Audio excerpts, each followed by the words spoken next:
Welcome to the Deep Dive, where we deep dive into fascinating topics. Today, we're going beyond the facts themselves. Oh, going deeper. Yeah. We're going to explore how information shapes our world, from ancient stories to those AI algorithms everyone's talking about. I like it. Deep dive indeed. Right. So to guide us, we have excerpts from Yuval Noah Harari's book, Connecting, From the Stone Age to the AI Era. Excellent choice. And we're going to tackle some pretty big questions. Like, is more information always a good thing? I mean, it feels like it should be, right? You'd think so. But Harari might disagree. We'll also look at how information has been used to build power. Sometimes power based on things that don't even exist. Ooh, that's intriguing. And get this. Are we heading towards like a silicon curtain where AI controls what we know? Okay, now you got me hooked. So Harari, the author of Sapiens. Oh, of course. Homo Deus, too. He really makes you think, right? Yes. In Connecting, he says information isn't just about, like reflecting reality. Mm-hmm. It's about creating order. Even if that order is based on fiction. That's a really interesting idea. What happens then when whole systems are built on basically fictions? That's exactly what we're going to look at. Yeah. And Harari gives this fascinating example. World War I, there was this spy ring, the NILI, operating in Ottoman Palestine. Spy ring, wow. Yeah, and they needed accurate info, troop movements and all that. But what really pushed them to risk their lives? What was it? A Kabbalistic spell. A spell. They believed it made them invulnerable to bullets. Shows how strong our beliefs can be, even when they're not based on facts. It's amazing how an idea, even if it's not true, can drive people to do incredible things. Like that sense of order, even if it's based on something that doesn't exist, can be powerful. Right. It makes you think about all those stories we tell ourselves, like what truths do we cling to, even if they're, maybe not completely true. Like those social media echo chambers. Exactly. We got to be careful about the information we believe. Definitely. And Harari goes way back, to the beginning. He says stories, they were humanity's first information technology. Before writing and all that. Yeah. Stories helped us share knowledge, cooperate, build communities, but they could also spread, fictions that built empires and religions, It's incredible how those narratives shaped whole societies, even if they weren't literally true. Oh, absolutely. And Harari has this great example about the Zionist movement. He talks about the poetry of Haim Naman Bialik. Oh yeah, I know Bialik. His poems, they evoke this longing to return to Zion. And then there's Theodore Herzl's novel, Old New Land. Old New Land in English. Right. Both of these, they were super powerful in galvanizing the Zionist movement. They gave people a narrative, a vision. But they kind of overlooked something important, right? They did. They downplayed the fact that, there were already people living in Palestine, the Arab population. So, the stories, as inspiring as they were, they created this blind spot, preventing some people from seeing the whole picture. It's like that with any story, right? They can shape how we see things, even if they leave out crucial details. It's a great point. We're all about stories. They stick with us, they shape our beliefs, sometimes even blind us to the facts. Think about the news, advertisements, even our own relationships. Stories are everywhere. It's true. But Harari doesn't just stop with stories. He goes on to talk about another big invention, written records. Ah, the next level of information technology. Exactly. It was a huge leap. Before writing, knowledge was all in people's memories, passed down through generations. Writing let us record things, organize them, control information in a whole new way. And that's how we got things like taxes. Haha, yes. Bureaucracy at its finest. But, Harari says taxes, they're a perfect example of how systems of ownership, they depend on documents. Not just who's physically holding something. Right. Deeds, titles, contracts. Yeah. Without those written records, society, it would just, fall apart. It's crazy to think how much relies on those pieces of paper. Or digital files these days. Oh yeah, that too. But this order, this control from written records, it comes with a downside. What do you mean? Well, bureaucracies can be so rigid. They prioritize their own systems over the actual human experience. They can be so dehumanizing, turning people into data points. Exactly. And this tension between order and truth, it gets even more intense in the digital age. So we've gone from campfire stories to complex written systems. What happens when we add computers to the mix? That's when things get really interesting. Yeah. We enter the realm of the digital age, a new kind of power, as Harari calls it. He says computers, they're the ultimate bureaucratic tools, like they were born to organize and manage data. It makes sense. Think about those algorithms that control what we see on social media, They sift through mountains of data to figure out what we want. It's kind of scary, isn't it? A little bit.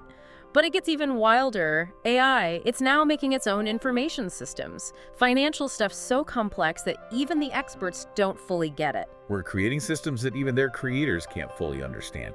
That's unsettling. It is, and Harari has this, chilling example. The Compass algorithm, it was used in a real court case, Loomis v. Wisconsin. Yeah, happened. A judge used this AI to decide a guy's prison sentence, 6 years. But neither the judge nor the guy sentenced knew how the AI reached that conclusion. Hold on. Someone's freedom was decided by an algorithm nobody understood. That sounds like something out of a sci-fi movie. Right, it's like this black box making decisions about people's lives. And it raises a huge question. Can democracy even survive if AI controls so much information? We need to think about this carefully. It's a lot to process. But that's what makes these deep dives so fascinating. It's not just about AI potentially taking over governments either. What else then? Harari talks about data colonialism. Imagine powerful countries or even corporations, they build these huge data empires. Yeah, they extract information from people like it's a natural resource. So data is like the new oil. Exactly. Imagine a global social credit system. Your score, decided by algorithms you can't control, affects everything. Travel, jobs, you name it. It's kind of a chilling thought, like a new kind of colonialism. But Harari also suggests AI could challenge those in power too. Oh, how so? He uses Russia as an example. What if an AI analyzed their laws, their online stuff, and concluded that, Putin is suppressing free speech? And then what? It starts broadcasting that message. It's like AI could make it harder to control information, even in places that try to. It's a double-edged sword. Fascinating to think about, though. Wow, we've gone from ancient storytelling to AI overlords, all in one conversation. It's a lot to take in. It is. We're in this new era where information isn't just a tool. It's becoming a force of its own, shaping the world in ways we're just starting to understand. So we need to be more aware, more critical, more engaged with all this information around us. Exactly. We need to understand its power, both the good and the, potentially not so good. And with that, I'll leave you with a question to ponder. What happens if we create an AI so powerful that we just don't understand it anymore? That's a big one. Well, to explore that further in the next part of our deep dive. Welcome back to the Deep Dive. We're continuing our exploration of connecting from the Stone Age to the AI era. And we left off with that unsettling question. What if we create AI so powerful that we can't even wrap our heads around it? It's a big one, right? Like, what happens when the tools we make to handle information get so complex that we don't even understand them anymore? It's almost like the Sorcerer's Apprentice, right? Yeah. Conjuring up these magical horses, but then can't control them. Harari actually uses a similar analogy, the paperclip maximizer AI. Oh yeah, the paperclip maximizer. It's a great example of, the risks of an AI with goals that aren't aligned with ours. Imagine you program an AI and its only goal is to make as many paperclips as possible. Sounds simple enough, right? Yeah, on the surface, sure. But then you realize a really efficient paperclip AI might decide the best way to do that is to, turn everything on the planet into paperclip material. Exactly, including us. It seems silly, but it makes a point. AI doesn't think like us. It doesn't have our values, our ethics. It doesn't have that instinct for self-preservation. Yeah. It's just pure logic, pursuing its goal, even if the outcome is, disastrous. Right. So even if we make an AI that's incredibly intelligent, if its goals aren't our goals, we could be in trouble. It's almost like we need to be thinking about AI ethics right from the start. Absolutely. And that leads into another point Harari makes, this tension between truth and order. We've touched on it, but it's central to his argument. Throughout history, he says, humans have often chosen order over truth, even if that order is built on fictions, on stories that aren't completely accurate. It's like those ancient myths, right? Yeah. Helping people make sense of the world, even if they weren't scientifically accurate. But they provided this sense of order, of meaning. Exactly. Those myths, they had a purpose. They helped create shared identities, helped people cooperate, allowed for larger, more complex societies to form. So order, even if it's based on fiction, can be a good thing. To a point. Right, to a point. But the danger is what happens when that pursuit of order becomes so rigid that it blinds us to the truth. That's the downside, right? When order becomes absolute, it can stifle dissent, Yeah. suppress individual freedom. It can actually harm society in the long run. And Harari argues that this risk, it becomes even more pronounced in the digital age as AI becomes more powerful, more pervasive. It's like those social credit systems they have in some countries. People are constantly being monitored, judged, scored based on their behavior. AI seems like the perfect tool for that kind of thing, right? Analyzing data, identifying patterns, making judgments, all with this cold efficiency. Exactly. Those systems, they're all about enforcing a specific type of order, a kind of conformity, and AI is perfect for that. But who decides what those standards are? What behaviors are rewarded or punished? It's a slippery slope to totalitarianism. It's a bit chilling to think about. It makes you question the future of freedom in a world where AI plays such a big role. Is this really the future we want? Harari actually goes even further. He suggests AI could lead to a new kind of dictatorship, a digital dictatorship, where algorithms are making the important decisions, not humans. Imagine a world where your access to healthcare, education, even jobs is decided by an algorithm that you don't understand and you can't appeal. It's not just about some evil AI taking over, right? It's this gradual erosion of human agency as we become more and more dependent on these systems that operate beyond our grasp. It's almost like we're sleepwalking into a future where we've given up control to the machines. It's a valid concern. And it's not just governments, right? Corporations could wield this kind of power too, using AI to manipulate consumers, shape public opinion, even control what information gets out there. It's like that saying, if you're not paying for the product, you are the product. Our data is the currency, and AI is the tool they use to mine it, to process it, to profit from it. It all comes back to that. And this brings us to another question Harari raises. Are we even equipped to understand this new reality, let alone govern it? We're so used to thinking about power in terms of physical force, armies, borders. But AI, it represents a different kind of power. It's a power that operates in the realm of information, of algorithms. It's like they're trying to fight a ghost. You can't punch an algorithm or bomb a data center. It requires a different approach, a different way of thinking about power and control. Exactly, and that's really what Harari's getting at in Connecting. He doesn't give us easy answers, but he forces us to confront these uncomfortable questions about the future of humanity in a world that's increasingly shaped by AI. We've definitely gone down the rabbit hole here, but that's what makes it so interesting. Does Harari offer any solutions, or are we just, destined to become slaves to the algorithm? Give me some hope here. He doesn't paint a completely bleak picture. He actually points to historical examples where humans have, successfully dealt with new forms of power, where we've created systems of governance that mitigate the risks. Think about the printing press. The printing press. Okay, I'm listening.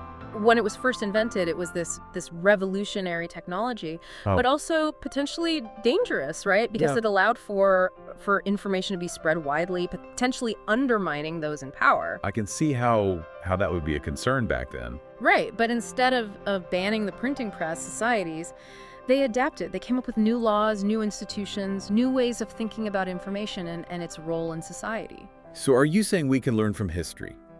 That we can find ways to govern AI, to make sure it serves us instead of the other way around? That's the hope, right? Harari says we need to approach AI with both caution and creativity, be aware of the risks, but also open to the possibilities. I like that, cautious optimism. Yeah. But where do we even begin? AI is already so ingrained in our lives, it feels like we're already behind. It's true, it's a fast-moving field. But Harari reminds us that we're not powerless. We have agency. We have a voice. We can shape the future. And the first step, he says, is to become more aware of how AI is already working in our lives, how it's affecting our thinking, our behaviors, our choices. So it's about becoming more conscious. Yeah. Right? More critical thinkers, more engaged citizens. Exactly. We need to demand transparency from those who are developing these systems. We need to have open, honest discussions about the ethical implications. And we need to be willing to fight for a future where AI is used for good. It's about taking back some of that agency, right? In a world that's becoming more and more dominated by algorithms. But how do we do that? How do we make a difference when we're up against these massive tech companies, these governments? That's where Harari introduces this fascinating idea, digital humanism. Digital humanism. Okay, tell me more about that. It's essentially a call to put human values at the center of our technological development, making sure that AI is used to improve human well-being, to promote a more just and equitable world. So it's not about rejecting technology altogether. It's about using it wisely, intentionally, in a way that benefits all of us. Exactly. Remembering that technology should serve us, not the other way around. It's a great idea. But let's be honest. It feels a bit like David versus Goliath, right? The tech giants, the governments, they're all in on AI. What can we as individuals actually do to make a difference? It's true, it's a big challenge.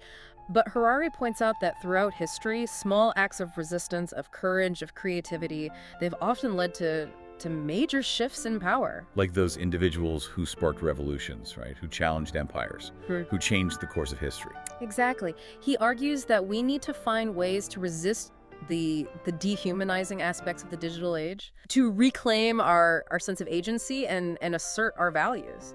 That's inspiring, but what does that actually look like? What can we do? Where do we even begin? That's where things get really interesting, and that's what we'll explore in the final part of our deep dive. Harari doesn't just offer warnings, he offers a call to action. He outlines concrete steps we can take, both individually and collectively, to shape the future of AI, and to ensure that it serves humanity.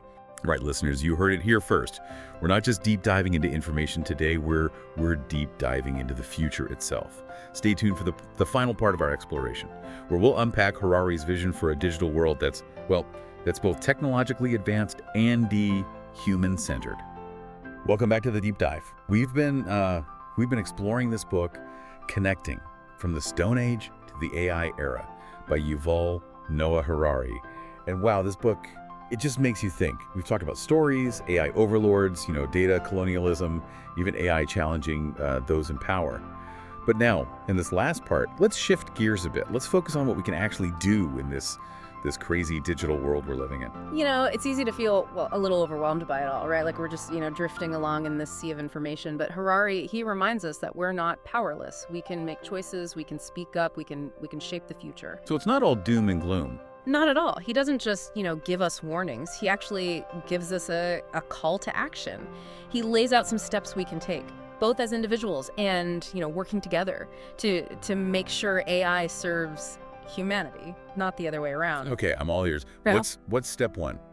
How do we avoid becoming like slaves to the algorithm? Awareness, that's the first step. We need to understand how AI is already woven into our lives, how it's shaping what we see, the choices we make, even our own identities. So it's about paying attention, becoming more conscious of the information we're taking in, right? Not just, scrolling mindlessly, believing everything we see online. Exactly. And that means understanding how those algorithms work, what data they're grabbing and how they're using it to influence us. It's almost like we need to become more digitally literate. So we all need to go back to school for computer science. No, not that intense. Just a basic understanding. It's like, understanding how your car works. You don't need to be a mechanic to drive. That's a good analogy. Makes sense. And here's another thing. We got to reclaim our agency. It's easy to feel kind of helpless, with these giant systems we don't really understand. But we're not just, passive consumers of information. We have choices. We can speak up. We can shape things. So it's about being more deliberate, more intentional with how we use tech. Right. And how it uses us. Right. And that means demanding transparency from the people who build these AI systems. We need to know what data they're collecting, how they're using it, what their goals are. Hold them accountable. Like reminding them that they're supposed to be serving us, not the other way around. Exactly. And that brings us to regulation. Just like we have laws for other powerful technologies, we need rules for AI too, to make sure it's used ethically, responsibly, for the good of everyone. It seems like common sense, right? But isn't it a little late for that? I mean, AI is moving so fast. Yeah. Haven't we already kind of lost control? It's a fair question, but Harari, he points to history. He says that throughout history, even when things seemed impossible, humans have found ways to solve problems, to work together, to to use our ingenuity and find solutions. He really believes in the power of human cooperation, right? Yeah. It seems like that's a big theme in his work. It's what sets us apart. That ability to connect with each other, to build systems, to tell stories. Absolutely. And in connecting, he says we need a sense of, global solidarity to recognize that AI, it's not just a problem for one country, it's a global issue. We're all in this together. So no hiding in our bunkers. No bunker is safe from AI. We have to work together to figure this out. And this is where it gets even more interesting. Harari, he says we need a new kind of ethics, a digital ethics that considers the unique challenges of AI. So it's not just about applying our old ideas of right and wrong to this new tech. It's about recognizing that AI might force us to rethink what it means to be human, what it means to be ethical. You got it. Harari is asking us to really think about these big questions. Like, what if AI becomes smarter than us? What if it becomes, conscious? What if it develops its own values, its own goals, even its own sense of purpose? Whoa, those are some heavy questions. Maybe a little too much for our deep dive here. They are big questions, but we can't just ignore them. We have to start thinking about them now, before it's too late, before the technology gets so far ahead of us that we lose control. It's about more than just, setting rules for AI. It's about having a deeper conversation about the kind of future we want. A future where technology is a tool that helps us, not something that controls us. Exactly. And that's really the message of connecting. It's a call to action. It's a challenge to be more aware, more engaged, more thoughtful about how we interact with technology. And to remember that the future, it's not set in stone. We can still shape it. We can create a world where AI helps us build a better future for everyone. That's a pretty inspiring way to wrap things up. We've covered so much in this deep dive. The power of stories, the challenges of the digital age, the role we can play in shaping the future. It's a lot to think about. It is. And I encourage everyone listening to check out Connecting. From the Stone Age to the AI era for themselves. It's a book that it'll make you think, it'll expand your horizons, and it'll leave you with a sense of wonder about the possibilities and the responsibilities of this new age we're living in. And that's a wrap on another deep dive. Thanks for joining us. Until next time, keep exploring, keep questioning, and remember, the future, it's in our hands. 請大家幫手 like、subscribe 同埋 share，唔該晒。